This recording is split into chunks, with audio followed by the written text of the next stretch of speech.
বলবো। কেন cervical spondylitis হচ্ছে এমন একটা জায়গা যেখানে আমার ঘাড়টা তো লক হয়, অনেক সময় ঘাড় লক হয়ে যাচ্ছে, আমি এপাশ ওপাশ করতে পারছি না। তার সঙ্গে যে প্রবলেমসটা হয় যে আমার দুটো শোল্ডারে ব্যথা এসে যায়, আমার পিঠে ব্যথা চলে আসে, আমি মুভমেন্ট করতে পারি না। তারপরের প্রবলেমস হচ্ছে যে মাথা ঘোরা, আমি বসে থাকছি তাতে মাথা ঘুরছে, দাঁড়িয়ে আছি মাথা ঘুরছে, হাঁটাচলা করছি চোখে অন্ধকার দেখছি। আজকে এই যে সমস্যাগুলো আছে এগুলো সবগুলোই কি বলবো ভীষণ ক্রিটিক্যাল। এবং যারা ভুগছেন আমরা দেখতে পেয়েছি প্রচুর পেশেন্ট আমাদের কাছে এসছে, কেউ 10 বছর ধরে ভুগছেন, কেউ 15 বছর, কেউ 20 বছর। স্যার আমি তো 15 বছর ধরে কলার পরেই ঘুরছি, হ্যাঁ আমি তো কোনো সুরাহা পাইনি এখন পর্যন্ত। তো আজকে সেই জায়গাগুলো কি বলছে, সেখানে মডার্নে বলছে যে অপারেশন করুন, অপারেশন করলে ভালো। যারা অপারেশন করেছেন তারা কি ভালো হয়েছেন, সেখানেও একটা প্রশ্ন গ্যাপ রয়ে গেছে। কিন্তু আমরা রাঙ্গুলি আয়ুর্বেদ থেকে এটা নিশ্চিত করেছি মানুষকে যে যারা রাঙ্গুলি আয়ুর্বেদিকে সার্ভাইকাল স্পন্ডিলাইটিস নিয়ে এসছেন প্রতিটা পেশেন্ট আজকের ডেটে ভালো আছেন। বা আপনারা যারা সার্ভাইকেল নিয়ে রাঙ্গুলি আয়ুর্বেদিকে এসছেন আপনারা প্রত্যেকেই জানেন যে এখন আপনারা কতটা সুস্থ আছেন এবং কতটা নর্মাল পজিশনে ফিরেছেন। তো রাঙ্গুলি আয়ুর্বেদিক সেই জায়গাটা মানুষকে কনফিডেন্স করেছে যে না, এই রোগগুলোর থেকে আজকে মুক্তি পাওয়া যায় এবং সেটা 100% আয়ুর্বেদিক ট্রিটমেন্টে, এবং এর মধ্যে কোনো সাইড এফেক্ট নেই, তার গ্যারেন্টি সঙ্গে রয়েছে।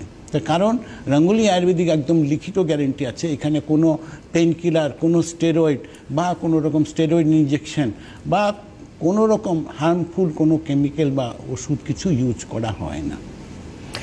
সার্ভাইকেলের সমস্যা যেমন আমরা দেখেছি যে রাঙ্গুলি আয়ুর্বেদে নির্মূল হচ্ছে মানুষ, এবং তার সঙ্গে সঙ্গে পবনদা আরেকটি সমস্যা, সেটা হচ্ছে যেহেতু সার্ভাইকেল নিয়ে বলছেন, সেটা হচ্ছে লাম্বার স্পন্ডালাইসিসের সমস্যা। লাম্বার স্পন্ডালাইসিসের সমস্যার ক্ষেত্রেও কিন্তু আমরা দেখেছি দীর্ঘ একটা হিস্ট্রি থাকে যে ব্যথা হচ্ছে কোমরে, অনেক সময় পরবর্তীকালে দেখা যায় যে খুব ছোটোবেলায় হয়তো চোট পেয়েছিল, বা আমাদের একটা পার্টিকুলার পশ্চারে আমরা রয়েছি ধীরে ধীরে।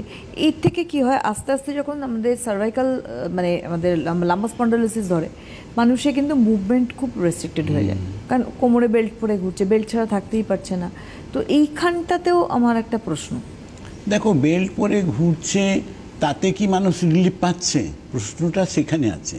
যারা বেল্ট পরে ঘুরছেন তারাও কষ্ট পাচ্ছেন, যারা বেল্ট পরেননি তারাও কষ্ট পাচ্ছেন, মুভমেন্ট দুটো জায়গায় কষ্ট করাচ্ছেন।